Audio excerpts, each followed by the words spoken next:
Okay, so I think it is time to actually update the summon guide because there's a lot of new info that I feel like kind of has surfaced, and I also do think that it is a good point. The next one I'm going to be doing for this, I think, would be December 12th, after we get the next 2 units. So take this as an official pre-anniversary. I've done this for 1.5, pre-anniversary summon guide regarding all of this. And there's 2 main things that have been kind of updated in terms of this. Number 1, I kind of changed my thoughts on how exactly these reruns will be, which is actually very important. And number 2, I do think that, well, for the most part, like these anniversary units have a very important effect on the summon guide, especially relating to some of the other reruns. And I do think these reruns in specific lose value. So we're going to go through all of this one by one and start get into it. Now, I definitely think like me actually discussing this is going to be quite important to some people in the way that there's going to be some nuance in it that just seeing the tier list won't be enough. So I do want to make sure that's understood. So first of all, highest value, amazing units, worth considering depending on your account, which I'm going to go one by one explaining it. Good with extra cubes. These are mainly pay to win units for now, but you have to keep in mind some can technically be ranked higher and lower. I do think a tier list for a summon guide is a bit difficult, but because of how many units we have, I think it's best understood this way. Fave unit, but only, but not really worth it. Besides that, and I think in general just not worth it, and then no, just no, right?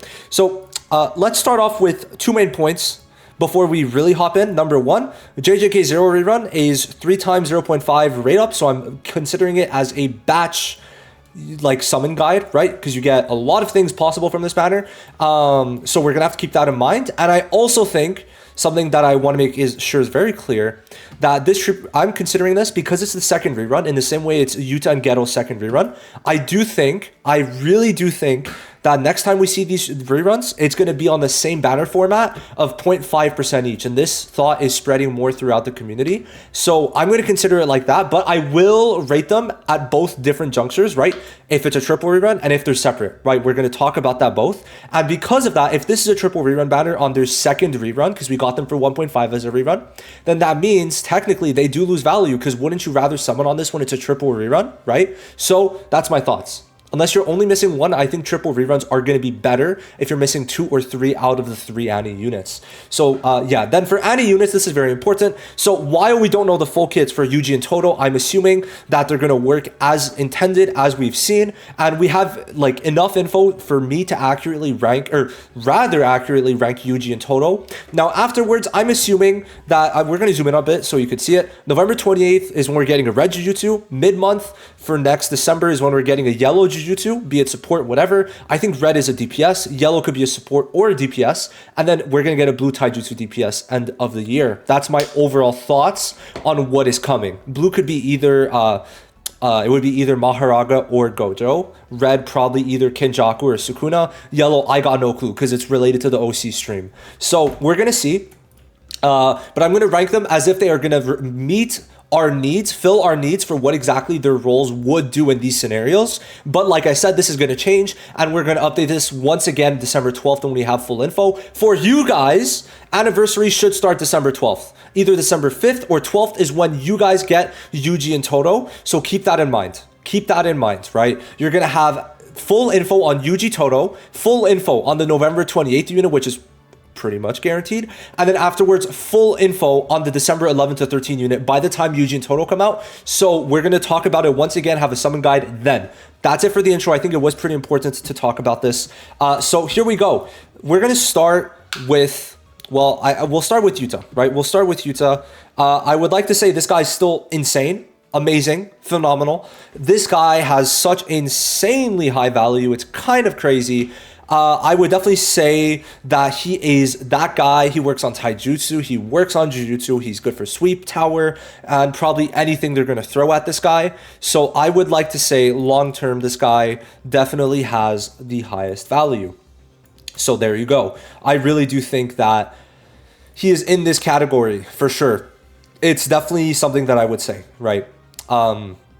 He's too strong. Even works on taijutsu tower floors. He works for 89. He works for the 3 blue floors that they just released. He works for every blue floor, essentially. There's no blue floor he cannot work on. So this guy's too good, right? We don't really need to emphasize that more. Now, next up, the triple rerun. Well, I'm going to add this. So essentially, If you're missing 2 or 3 of the units, highest value. I'm considering them together because they're in a banner together, right? These units are also extremely good, right? It's not like an understatement to say that it's like one of the highest, if not the highest valued banner to come out, right? Oh yeah, they're all here, right? All A2, by the way, very cool. So Yuta could work for 86. So that is a plus. He's very good for like early sweep. Could be good long term because he has the heal. So any unit that could be healed by Yuta makes it that if the main tier 0 Jujutsu DPS is always good, Yuta will always be good, right? That's it. Miguel is creeping in on a tier 0 unit, just in general, like top 10, top 15 range, because he buffs, debuffs, damage lowers, tanks, and does damage. And taunts, tank taunt, right? So this guy's insane. He's one of the best supports, does so much, it's kind of insane, right? It's actually insane how much this guy does. He's kind of the yellow Yaga for blue taijutsu. That's basically how I see it. And then we got Ghetto, like the most consistent unit, makes 10 out of 10 sweep a joke if you have Inumaki, which I will soon. And then also for sweep is very good, even if you have Sukuna, could work well with Ghetto. So, you know, there's not really much else to say. If you're missing 2 out of 3 from the batch, they're really, really good, right? They really are. So let's go down. Now, reruns during anniversary, we're going to rank this and let's go. So I think for the most part, unfortunately, good with like these 2 are just mainly pay to win acquires. Like if you're only going to acquire it if you're pay to win. I don't think it's time for you, like no matter what, especially because we have Jujutsu units in the standard pool. Muta, Green Gumi, Nobara, less worth, and TODO makes it for sweep especially. TODO Green Yuji is probably just way better. So if you don't have these units yet, it's just not worth it. And it might only be more worth it when they're in a triple rerun format like JJK 0. If we get it for first standing, then we could assume the pattern continues. We don't know when the reruns are. They haven't confirmed the reruns, which means there's probably something special related to these reruns. So that's for sure. Now, Nanami though, that's something else. He is still amazing. This guy works so well in so much content. He works amazing in sweep, very consistent in sweep, even in tower. He is very consistent. His damage is mixed, which lets him do damage on every type of floor. And he has some debuffs mixed in. So I really do like this guy because he's doing damage while doing everything he's doing, and he's very consistent with it. I think this guy's pretty phenomenal. I think he is actually quite nice. So there is that. So we're done with the reruns there. Now let's go on to the other reruns. So the triple rerun banner, like JJK 0, well, if it's like that, they're here, right? So this is going to be something to keep in mind. If you're missing 2 out of the 3, definitely here, right? You never know when Sukuna is getting a buff. It's very possible that he actually gets a buff next month. It is. I'm just saying. Not guaranteed, but it's possible, right? So I think if it's in a triple rerun format, like JJK 0, these guys are insane. Zonji, amazing value, right? And Domain Gojo is still very good, right? So if you're able to get Zonji and Domain Gojo on the same banner while having Domain Gojo and Sukuna's rep bit like accessible, while considering they are on standard now, but the standard pool is so diluted that being able to have a higher chance to get it at a 1% rate per rec bit is really good. So yeah, I think if they're like that, then great. But I think since we don't know, we're going to go with the assumption the next rate up isn't like that. But keep in mind, both are possible. So I'm going to put this in the pinned to keep that in mind. Both are possible. But if it's not a triple rate up, then he goes in favor unit only. He's just not really that good anymore. Blue Yuta definitely just squashes him. But with SP buffs, he could become way better. Way better. Especially because Ghetto is an AoE damage debuffer. Same with Kamo. Sukuna has that value, but we really need that stat buff for sure. Then Gojo is good with extra cubes, but at this point in the game, he is not top tier anywhere. So it's kind of a reach if you're solo summoning for him, for sure. And then Zonji is an amazing unit, right? So he's just actually, I feel like we should put this one down. Nah, I mean, this is like kind of a unique thing. Like, yeah, we'll actually put this one down. This is kind of niche, right? So we're going to put this here. Nah, the colors don't matter. Whatever, the colors do not matter. So we're going to keep that there, right? So, because I think some people, if they go to the end, they're going to be confused. But yeah, highest value if you are missing 2 out of the 3. Now we'll put it back up. Sorry, I'm a bit indecisive. We'll put it back up. I think you guys are smart enough. All right, there we go. So Afterwards, we got Anniversary. So we're going to go in chronological order. We got Anniversary. So starting off, Red YUJI is an amazing unit. Now, here are my thoughts on Red YUJI. Essentially, this guy's going to be exactly like Zonji. So taking into consideration that Zonji was needed in the future, right? Zonji wasn't needed right away, but he's still good a year later. Red YUJI has an insane 2100% multiplier, the highest this game has seen.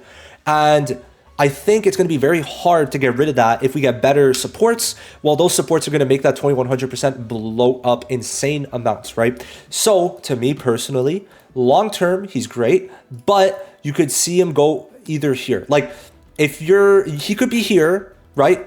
If you have the other like DPSs for Taijutsu for this content currently, but we're going to get a sweep boss update in January. And my guess is they're going to make it actually challenging, the updates, because it gives 4,000 cubes every update, right? So YUJI might be needed for that. And then we also have Tower soon, right? And then there's going to be other content. There's Domain Investigation event and maybe even other things incoming, right? Including Raid, but that's, we're not really, doesn't really matter. So I'm going to put him here, but he could kind of vary. Like right now, if you have Toji and Red YUJI, he could be here. But long term, I think he's just going to be here. I think realistically speaking, Anniversary units, especially the DPSs, are very good. And we haven't gotten a Red Taijutsu DPS since literally half ANNI, the first half ANNI. That was a year and a half ago. So I do think that we're safe to put him in that category, in my opinion, right? Now, Green TODO, immediately here. Green TODO is insane. Not only is he going to be doing some good sub DPS damage for sure, he's going to be buffing Taijutsu, crit rate, and Black Flash rate. So this is very good for a lot of players. Going to get easy value out of it for a couple of reasons. Number one, Green YUJI now just immediately going to be way better, right? That's number one. Number two, though, is that he works off color. If you're a new player to this game, I think he is the most valuable pickup for you for a couple of reasons. If you're running Blue Taijutsu and some of the higher floors, you could run it with Blue Yuta. So next to Blue Yuta, big W, right? And if you're running yellow Zonji and you don't have yellow Shoko because she's not on standard, valid, then guess what? Would you like? I would say that running TODO, would not be a bad idea because it's going to give him more Black Flash. Now, your other units will lose a bit of value for sure. Right? But Yaga has that little bit of the stat buff for the team, and on his ult you could run like-minded. So for Yaga, you're kind of chilling for his own damage. But like this is specifically if you don't have Shoko, could work on yellow if you're going for Zonji, and then for red, right? So for red, let's keep this in mind, right? If you're running red, well, there's a couple things to note.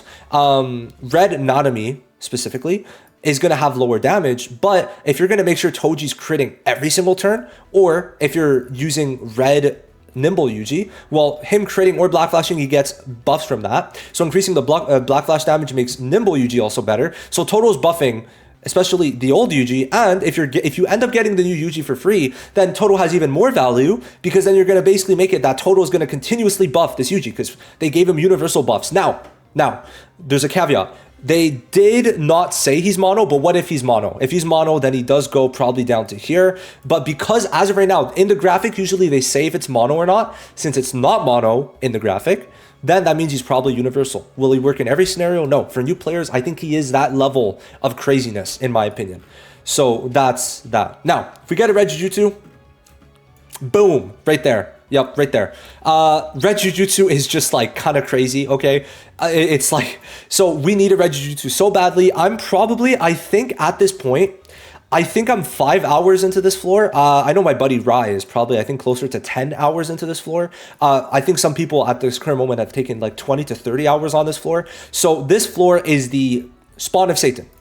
Very difficult, very hard to do damage because we don't have that tier 0 Red Jujutsu DPS. So if we get it, well, very high value long term. So we're going to say that if we do get a very good Red Jujutsu, be it a debuffer or a DPS or both, highest value, easily, without a doubt, without a single doubt in my mind.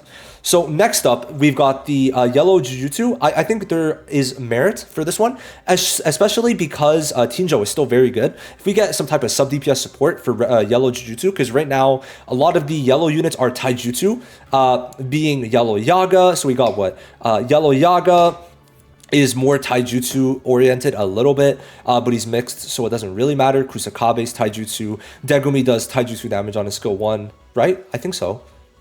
I actually don't remember. It is Taijutsu though. Yes, taijutsu. So we need something jujutsu for yellow, and it's going to help for floor 90, and in sweep if you're running Tinjo, right? So I think amazing unit, especially if you're more of a Tinjo build, yellow Tinjo, than a yellow Zonji, right? That's my thoughts. And then blue taijutsu would be very good if we're taking into consideration, well, Miguel is like the best debuffer we have in the stat debuffer we have in the game, I think. Yeah, no, he's the best. He's the best. I don't think I'm forgetting anyone. I think he is the best. So with Miguel, it's amazing. With Ghetto too, right? So 2-in-1, right? And then also, if you're running Todo, what's great with this is Miguel gives his own stat buffs like for the team, and then Todo would further give the stat buffs here, right? And then afterwards, Ghetto doesn't do any damage anyway, so it doesn't matter that he doesn't have any stat buffs because Todo only gives one person stat buffs. But because Miguel gives with I'll follow you, Mr. Nanami, Rekbit 105% stat buff taijutsu while debuffing, while doing damage, etc., like you're gonna be fine anyway. So Todo, if this unit, what I'm speculating to be either Maharaga or Gojo needs to crit, I think it's going to be kind of insane. Now let's just go to like the domain Gojo if it is, right? This guy does want to crit, also has crit res. He does have something, yeah. So he wants to crit because when he crits afterwards, he could activate Black Flash. And when he does Black Flash, he gets Zone Stay, which gives Jujutsu and crit rate.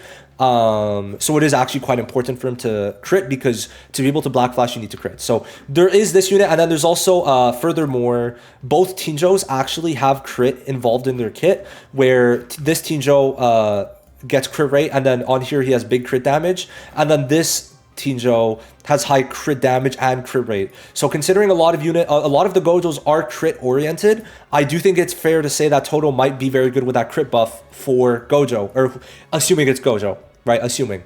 So there we go. And there we go. So we're done the anniversary units. That's my overall thoughts on them. Now, afterwards, we're going to do the reruns after Annie. No, because I would say Zonji does have a bit more value, especially if you're a new player returning, right? I think you would need dupes in Toji, especially like his A1 and 2 is both necessary, considering he's going to be on standard probably in the next banner update for 2.5 anniversary in about 6 months. I just don't see it being that needed, in my opinion. And then afterwards, we got Choso, who Choso is still an amazing unit, but the problem is, I think I might have to put him here now. Two things. His rerun banner is probably going to be with some units that maybe you don't want. So his rerun banner would be with 2 units that are a bit both Muta and Miwa should be on that rerun. So first of all, that rerun is not going to be too highly valued. But number 2, Choso's probably on the next standard banner update. So if he's on the next standard banner update, this is a pay to win one where you're only getting it if you're a new play to win player. But if you're fine waiting until 2.5 anniversary, or for you guys probably 1.5 anniversary, it would be like here if you're fine with waiting, here if he's not on the next standard banner, right? So that's basically the difference. It's either here or here, but considering he's probably on the next standard banner update, I'm putting him good with extra cubes. But yes, this is a bit of a nuanced one once again, because it all depends on if he's on the next standard banner update. But if it's 8 units per standard banner update, it is guaranteed Choso on the next update. So keep that in mind. Next up, we've got Shoko, who is also good with extra cubes. Main thing is she is guaranteed on the next standard banner update. So at this point, just wait. I know it's in 6 months. I get it. We're pissed. It's fine. Just wait 6 months. Shoko's going to be there. Not worth your cubes. You have it guaranteed that she's in the next batch. So I think waiting is fine. Suffer now, but be happy later, because calling games is coming up. Shibuya is coming up. It's not worth it going for a standard support. For one color, no. Just wait. Please just wait. I don't think Shoko is worth it. We know now she's guaranteed in 6 months. So there you go. Every ad, 1.5 and second Addy both had a standard banner update. 2.5 will have a standard banner update with Shoko, and most likely with Choso. So now we get post-Addy releases. Jogo is a no. I don't even need to explain it. He's just like, if we're getting another Jujutsu, right? Not worth it. Yuta also makes it that he can't heal Jogo, so it just doesn't work out. And you need dupes for him to be even close to good, and he sucks in sweep anyway. Now Bito also just not really that good. Not good in sweep. In tower, there's so many better units. So I don't even want to talk about him that much. He's like the only unit this year I haven't done a showcase on. That's how you know it's bad. That's how you know. Kusakabe though. He is the only standard unit that I'm putting here. He's that good. He's actually that good. So he works in sweep with Zonji still. He's going to work with a bunch of future taijutsu units. Only permanently consistent unit as long as you crit, right? So it's an RNG factor, but it's an RNG factor that's pretty simple to meet. And then in tower, he is the floor 90 destroyer and makes floor 84 his bitch. Amazing for tower, even for jujutsu units, but even better for taijutsu units. So if you're planning on getting Zonji, well, after Annie, Kusakabe should come out. So there you go. And then Megumi is going here. Now there's a main point of reason. He should be on the next standard banner update. And since you guys are first getting him after Annie, I think at that point, just wait, right? Just wait. I think that's my overall thoughts. So this is how it's looking for the final one. Now, like I said, I mean, I have most units. I mean, I'm missing 2 units, which I should get on anniversary. I'm guaranteed, I might be down to only missing 1 unit, guaranteed. Maybe I get yellow Kaido, but I know I'm picking Inumaki with my selector. So yeah, like at this point, like I've basically tested most units, and actually my whole box is almost completely done. So I feel like I've gotten a very good grasp on the meta. I'm very far into tower, and I made sure to ask around to see what people thought. This is in more of a free-to-play mindset, but I do think that, you know, I've considered pay-to-win in some of these parts like this, right? These are a lot of pay-to-win units. For you guys, I think specifically you're going to focus on the units above here, right? Like in these 3 top categories are the main ones you're going to focus on. And I really think this is how it's going to pan out personally, but we're going to have to see, of course, right? New info could always come out, but definitely since Annie, for you guys, like the real Annie units, the JP anniversary units are going to most likely come out December 12th. I really do think it's better to just wait for December 12th and then make your choices. But like I said, a month from now, I'm going to redo this and we're going to see the full info. But I think having a good idea of what exactly the meta is looking like right now, what units are very high value now, and like units that like YUJI are going to be very valuable now and moving forward, it's good to have a good idea of this right now, right? So that's going to be it. Let me know what you think. I'll see you guys in the next one. I think honestly this one is a bit more accurate because before this would have been split up into 2, right? Gojo, Shoko, and Gojo would have been lower. But I'm like, it just makes more sense for this to be 1 category. So yeah, this is it. And like I said, just because some people like to skip to the end, these 3 go here if it's in a triple rerun on 1 banner like the JJK 0. But if not, then it is in fact like, like this, right? So like I said, that is something that we'll have to see, but I just want you guys to be aware of both. Anyway, I'll see you guys in the next one. Like the video, subscribe for more. Peace.